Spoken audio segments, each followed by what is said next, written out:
Marysol this morning. You had a decent prelim, but you had some emotions afterwards that a lot of people saw. What were you feeling this morning after your 500 prelim run?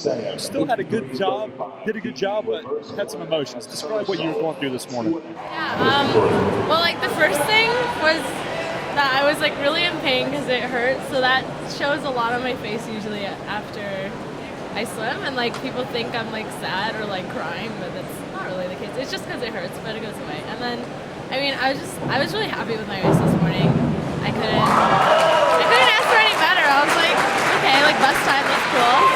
Let's fast forward to tonight. I think in the last 50 or 25, you were sitting right in second place, and I thought, you know what, Marysol's going to get second. It's going to be all right. Then you won the darn thing. What was that last burst of energy you had for us to come up with a first place in the 500?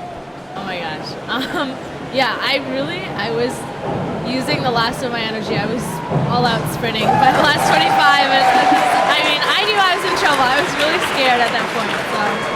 And when you touch the wall and you're coming first, you look at the scoreboard down the way, and what's the thoughts in your mind as your first year, you win the 500 at the Division III swimming and diving championships? Describe that feeling of winning an important race. Well, I just felt so happy. I mean, I was a little surprised because I thought I did finish second, but I was just really excited. And I mean, I did it for my team, and I'm really happy that they were excited too and happy. And it was kind of unbelievable for me. I was like, whoa. Joined now by junior Arthur Conover. Arthur, that was according to Coach Book, your best 500 race of the season. You took second place earlier tonight. What was that like coming in second place? And, you know, we're sitting pretty well after the first night of the D3 championships. Yeah, we're doing very well so far. It's just been really fun to see everybody stepping up, really getting those points where it matters. I came in seated ninth this morning and was able to move up, score those points. It was a little bit off my personal best, but that was my best this year by almost 8 seconds. So I was very happy to be able to do that.